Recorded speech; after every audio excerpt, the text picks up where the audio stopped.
A história.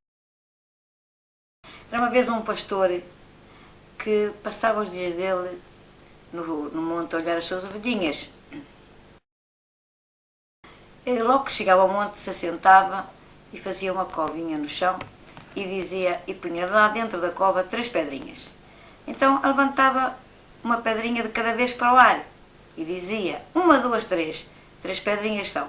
Quem mais soubera, mais vos dissera. Fazia com a primeira, fazia o mesmo com a segunda, fazia o mesmo com a terceira. Assim passava o dia dele a dizer, 1, 2, 3, 3 pedrinhas são. Quem mais soubera, mais vos dissera. Dizia aquilo e olhava para o céu.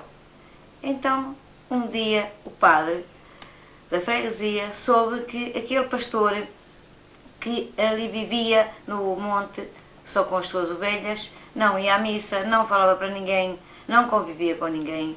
Ele só vivia para as ovelhas e para as 3 pedrinhas que andavam sempre com ele. Até que um dia o padre foi lá ter com ele e chegou à beira dele e disse-lhe para ele ir à igreja, para se confessarem, para aprender a doutrina, para aprender a rezarem e para conviver com as pessoas. O padre, depois de dizer isso, o pastor olhou para ele e disse que estava bem. Outro dia, fui então ter com o padre à igreja e, ao chegar dentro da igreja, tirou a capa que levava pelas costas, pelos ombros, de pastor. Entrou dentro da igreja, olhou para dentro da igreja, viu aqueles raios solares entrar pelos vitrais da igreja dentro e então jogou a capa que levava na mão para cima daqueles raios solares. A capa ficou no ar em cima dos raios solares. Então o padre, ao ver aquilo, ficou muito admirado e quando o pastor se dirigiu ao confessionário, o padre disse-lhe, vai para o monte, toma conta das tuas ovelhinhas e reza com as tuas pedrinhas. E ao rezares com as tuas pedrinhas, reza também por mim.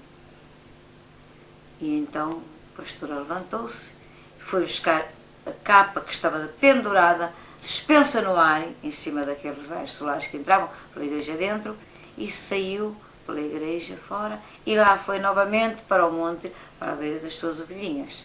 Chegou lá, sentou-se na pedra e continuou novamente a ir jogar as pedrinhas que andavam sempre com ele.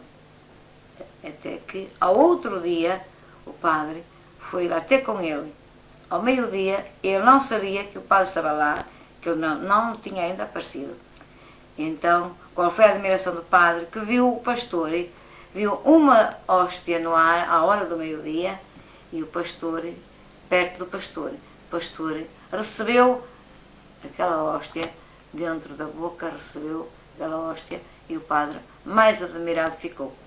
Foi novamente ter com o pastor, e novamente pediu ao pastor para, com as pedrinhas dele, ele rezar a Deus por ele. Então aí o pastor explicou-lhe que não sabia rezar, não conhecia nada de como era o mundo, a não ser o monte e as suas ovelhas. E então aquelas pedrinhas significavam para ele as 3 pessoas da Santíssima Trindade. E ele jogava para o ar e olhava para o céu. Dizia que era o Pai, o Filho e o Espírito Santo, que eram as 3 pessoas da Santíssima Trindade. Ele vivia só para Deus, não tinha maldade dentro do seu coração, não tinha ódios, não tinha mal interior, nada de mal existia dentro daquela criatura. Então morreu na santidade, sempre com aquela ideia e dentro dele a Santíssima Trindade, Pai, Filho e Espírito Santo.